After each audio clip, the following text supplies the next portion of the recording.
Les choses prennent une tournure inquiétante en Afrique, où chaque jour nous assistons à des coups d'État et des tentatives de coups d'État. Au Niger, au Burkina Faso, au Mali, au Gabon et en Guinée, nous avons vu des coups d'État militaires réussis, où maintenant des juntes militaires gouvernent. C'est à ce moment que les présidents pro-occidentaux des pays africains se sentent fortement menacés par d'éventuelles tentatives de coups d'État contre eux. Eh bien, c'est bien le cas, car en l'espace d'une semaine, l'Afrique de l'Ouest connaît une deuxième tentative de coup d'État. Tout d'abord, les autorités de Sierra Leone ont signalé des tirs dans le pays, créant la terreur parmi ceux que le monde ne connaît pas très bien. À peine l'Afrique sortait-elle de cette situation que nous avons assisté à une autre tentative de coup d'État en Guinée-Bissau, qui s'est également soldée par des violences et la mort de plusieurs personnes. Comment se sont déroulés ces deux coups d'État? Qui a été tué? Et comment ont-ils été évités? Est-il possible que des coups d'État puissent encore se produire dans ces deux pays à l'heure actuelle? Découvrons tous les détails de ces événements dans cette vidéo. Le 26 novembre 2023, une faction de militants a lancé des attaques coordonnées dans divers endroits de Freetown, la capitale de Sierra Leone. En conséquence, l'ensemble du pays a été placé sous un couvre-feu national, et une vaste chasse à l'homme a été lancée pour appréhender les militants. Les attaques ont eu lieu aux environs de 4h30 du matin le 26 novembre, visant l'arsenal militaire de la caserne de Wilberforce à Freetown, située près de la résidence présidentielle. Par la suite, les militants ont pénétré dans la prison centrale de Padamba Road, libérant près de 1000 détenus après le retrait des forces de sécurité. Des affrontements supplémentaires ont eu lieu à proximité de sites militaires, notamment la marine à Murraytown, et des agressions ont été signalées contre les gardes de la résidence de l'ancien président Ernest Bai Koroma. Le nombre estimé de militants impliqués était d'environ 50, y compris des responsables militaires et d'anciens commandants rebelles. En réponse à la situation, un couvre-feu national a été mis en place, accompagné d'une recherche exhaustive des militants. Le président Bio, s'adressant à la nation via une diffusion télévisée, a affirmé que les forces de sécurité avaient réussi à repousser l'attaque, permettant de reprendre le contrôle du gouvernement. Certains militants ont été appréhendés, et une certaine tranquillité a été rapportée, ce qui a conduit à une réduction de la durée du couvre-feu. Le 28 novembre, des incidents de tir ont été signalés à Murraytown, liés à une opération visant à capturer une personne d'intérêt liée aux attaques. L'armée de Sierra Leone a signalé la perte malheureuse de 14 soldats dans le conflit, tandis que 8 autres ont été blessés en soutien au gouvernement. Les victimes comprenaient 3 agresseurs, un policier, un gardien de prison, une femme civile et un employé de sécurité privée, ce qui a entraîné un bilan total de 21 décès. Initialement, les auteurs des attaques sont restés inconnus. Un militant opérant dans un véhicule de police volé près de la caserne de Wilberforce a déclaré leur intention de « nettoyer la société » et a souligné que les civils ordinaires n'étaient pas leur cible. Le ministre de l'Information, Chernoba, a révélé l'implication à la fois de responsables militaires actuels et anciens, les qualifiant de « soldats renégats ». Le président Julius Madubio a déclaré que les forces de sécurité avaient efficacement contrecarré l'attaque, assurant le contrôle du gouvernement. Les organisations internationales ont qualifié les attaques de tentatives de perturbation de l'ordre constitutionnel, tandis que le ministre de l'Information de Sierra Leone, Chernoba, les a qualifiées de tentatives de coup d'État. Selon le ministre de l'Information, Chernoba, l'incident a conduit à l'arrestation de 13 officiers militaires et d'un civil. Barr a décrit l'épisode comme une tentative de coup d'État raté, soulignant l'intention de renverser illégalement un gouvernement élu démocratiquement. Il a affirmé que la tentative avait échoué, de nombreux leaders étant soit en détention policière, soit en fuite, et a promis de les traduire en justice conformément aux lois de Sierra Leone. Le directeur général de la police, William Fesselu, a révélé que la tentative de coup d'État avait échoué dans les premières heures du 26 novembre, lorsqu'un groupe avait tenté de renverser le gouvernement par la force illégitime. La police a publié des photographies de 32 hommes et 2 femmes recherchés en relation avec les troubles, y compris des soldats et des policiers en service et à la retraite, ainsi que des civils. Les autorités gouvernementales ont signalé un bilan de décès d'au moins 20 personnes lors des attaques, avec environ 2200 personnes qui ont réussi à s'échapper des prisons ciblées.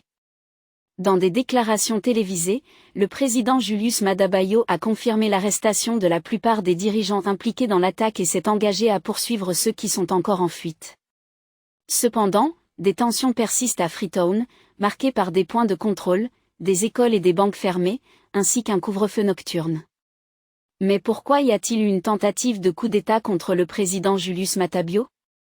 Eh bien, cet événement s'est produit lors de l'escalade des tensions en Sierra Leone depuis une élection douteuse en juin, où les observateurs de l'UE et les responsables américains ont soulevé des préoccupations concernant la transparence électorale après la réélection du président Bio. Le candidat de l'opposition, Samura Kimura, a rejeté les résultats, affirmant que l'élection manquait de crédibilité. Le pays a également dû faire face aux répercussions économiques de la pandémie de Covid-19 et à l'invasion de l'Ukraine par la Russie. En août dernier, la police a ouvert le feu sur des manifestants protestant contre la hausse des prix des denrées alimentaires, contribuant ainsi aux défis complexes auxquels le pays est confronté.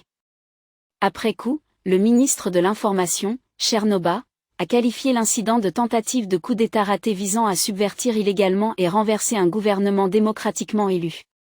Le 28 novembre, la CEDEAO a condamné les attaques, exprimant une tolérance zéro pour le changement inconstitutionnel de gouvernement et la qualifiant de tentative de perturbation de l'ordre constitutionnel de la Sierra Leone. Le bloc a signalé sa disponibilité à déployer un soutien régional pour renforcer la sécurité nationale.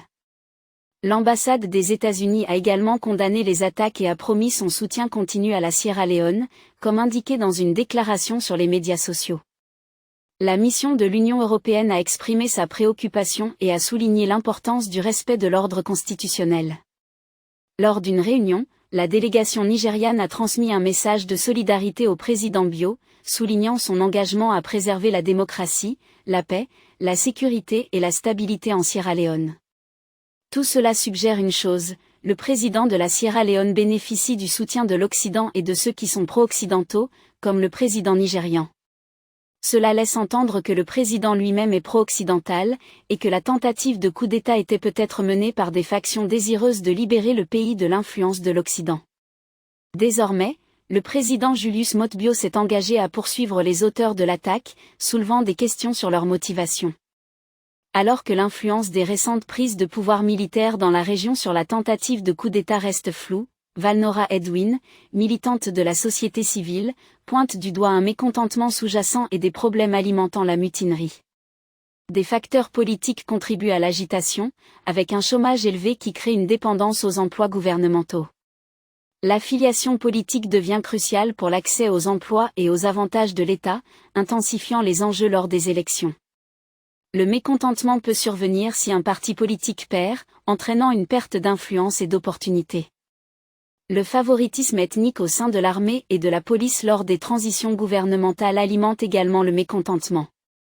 Certaines ethnies bénéficient d'avantages ou de désavantages en matière de promotion, de mutation et de retraite, contribuant ainsi aux divisions au sein des forces armées. La situation économique de la Sierra Leone, caractérisée par une forte dépendance aux importations et une inflation dépassant 50%, ajoute au mécontentement. L'absence de politiques efficaces pour atténuer les chocs économiques externes aggrave la pression économique.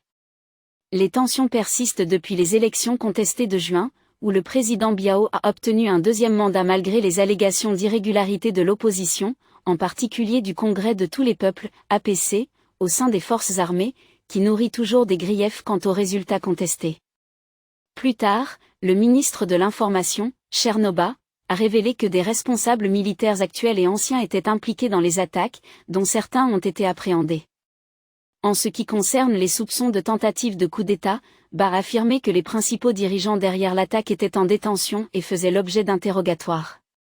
Initialement, visant à prendre d'assaut la résidence présidentielle, les individus armés ont modifié leur trajectoire après avoir rencontré de la résistance. Le garde de l'ancien président Ernest Koroma a été détenu, et des mises à jour ultérieures ont révélé la triste nouvelle de la mort d'un garde et de l'enlèvement d'un autre. Le président Julius Maada Bio a décrit les événements comme une atteinte à la sécurité et une insulte à la démocratie. Eh bien, c'est ce que l'Occident dit souvent. Chaque fois que ses intérêts sont en danger, l'excuse de la démocratie est présentée.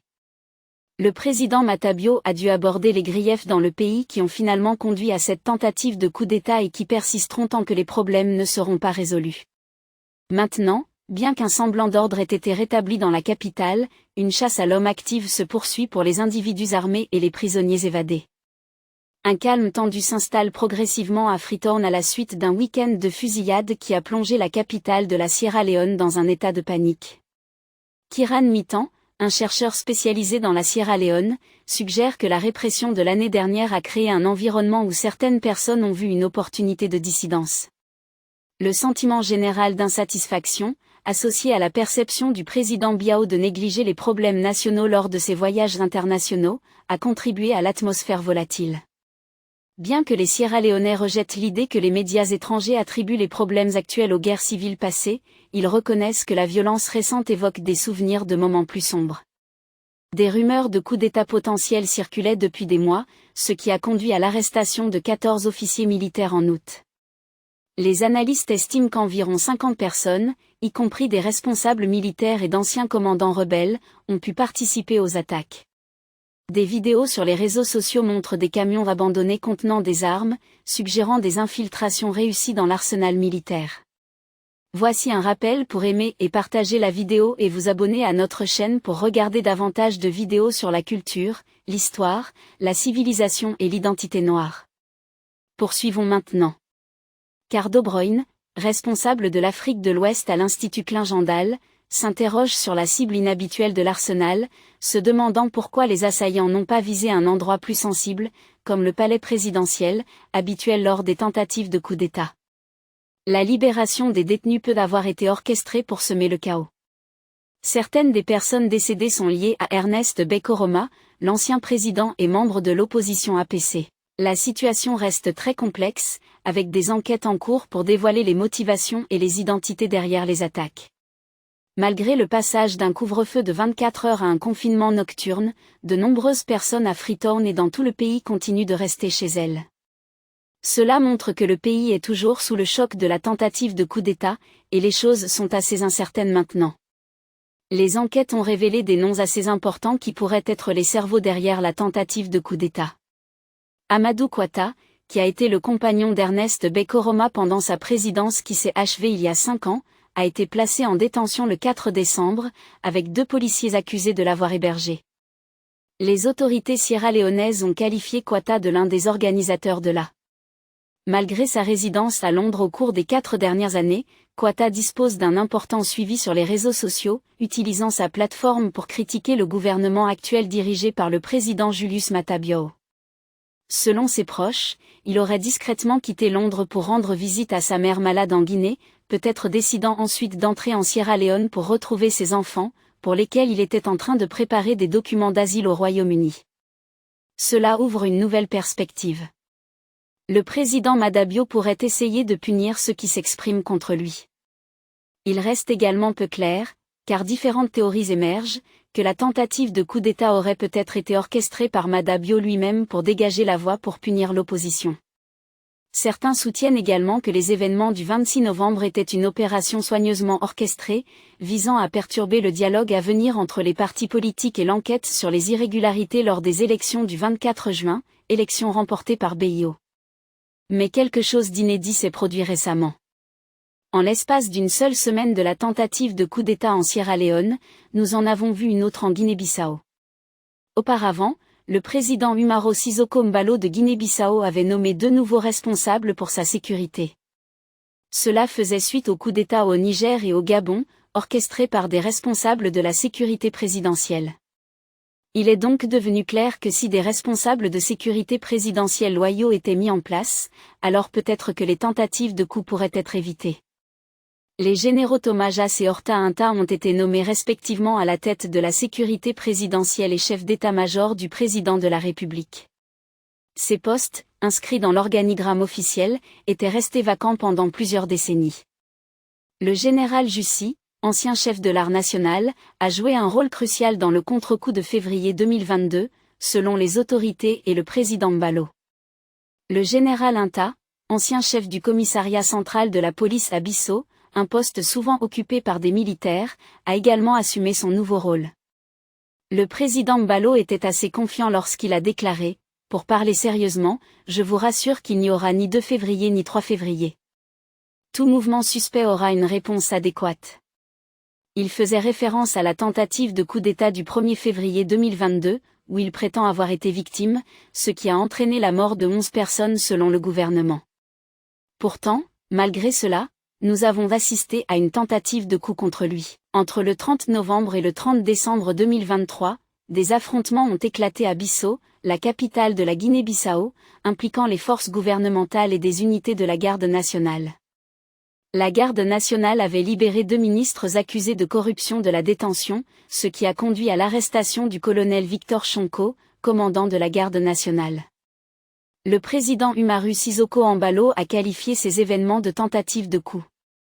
Cela doit être vu dans le système semi-présidentiel de Guinée-Bissau, qui limite les pouvoirs du président, permettant au parti majoritaire à l'Assemblée nationale du peuple de nommer le cabinet. Cette disposition donne au parti d'opposition PUT le contrôle à la fois du législatif et de la garde nationale, relevant de la compétence du ministère de l'Intérieur, qui a critiqué le président Umaru Sissoco Embalo depuis les élections de juin 2023. En 2022, Embalo a survécu à une tentative de coup d'État qui a fait 11 morts, entraînant la dissolution du législatif en raison de divergences insolubles avec l'organe. Depuis son indépendance en 1974, la Guinée-Bissau a connu au moins 10 tentatives de coup d'État ou de coup d'État, avec un seul président démocratiquement élu ayant accompli un mandat complet en fonction. Mais voyons comment la tentative de coup s'est déroulée. Le matin du 30 novembre 2023, le ministre des Finances Souleymane Sidi et le secrétaire du Trésor Antonio Montero ont été interrogés dans le cadre d'une enquête sur la corruption liée au retrait présumé irrégulier de 10 millions de dollars de fonds publics, qui ont été découverts comme ayant été versés à 11 entreprises. À la suite de l'enquête, ils ont été arrêtés sur ordre des procureurs d'État nommés par le président. Le chef de l'opposition à l'Assemblée nationale populaire a affirmé que les propriétaires de ces entreprises avaient des liens étroits avec les dirigeants de la coalition au pouvoir dirigée par le PIGC du pays. Les ministres ont été détenus dans un commissariat de police près du marché Bandin à Bissau. Plus tard dans la nuit, des membres de la garde nationale, armés de fusils AK-47 et de bazookas, ont pris d'assaut le commissariat où étaient détenus Sadi et Montero, libérant les ministres de leurs cellules. Les ministres ont ensuite été emmenés dans un lieu non divulgué et ont été découverts plus tard par les autorités après que le ministère public ait ordonné leur réarrestation. Les gardes impliqués dans leur libération se sont repliés dans une caserne du quartier Santa Lucia. Suite à l'incident, des coups de feu ont éclaté entre la garde nationale et les forces pro-gouvernementales, dirigées par les forces spéciales du bataillon du palais présidentiel après 23 heures dans le quartier Antilla et près du palais présidentiel. Les tirs ont continué jusqu'au 1er décembre à midi, date à laquelle l'armée a annoncé que le commandant de la garde nationale, le colonel Victor Chonko, avait été capturé. Cependant, d'autres témoignages affirmaient qu'il s'était rendu. Des véhicules militaires et des barrages routiers ont été observés dans les rues de Bissau, tandis que la sécurité a été renforcée autour d'installations stratégiques telles que le siège de la police judiciaire, le palais présidentiel et certains ministères. Des forces de stabilisation régionales déployées par la CEDEAO patrouillaient également dans les rues. 2 personnes ont perdu la vie dans les affrontements, tandis que 6 soldats pro-gouvernementaux auraient été blessés et évacués au Sénégal voisin. L'armée a rapporté qu'un nombre non spécifié d'officiers et de personnel de la garde nationale avait fui vers l'intérieur du pays. Plusieurs habitants ont également fui vers le sud de la capitale. Embalo, qui assistait à la conférence des Nations Unies sur les changements climatiques de 2023 à Dubaï lorsque les affrontements ont éclaté, est retourné en Guinée-Bissau le soir du 2 décembre et a ordonné le renvoi de Victor Chonko de son poste de commandant de la garde nationale. Il a qualifié les événements de tentative de coup montés en préparation des célébrations du 16 novembre commémorant la création des forces armées de la Guinée-Bissau. Après une visite dans les casernes de la garde nationale, Embalo a déclaré que Chonko avait reçu l'ordre de quelqu'un de libérer Sadi et Montero.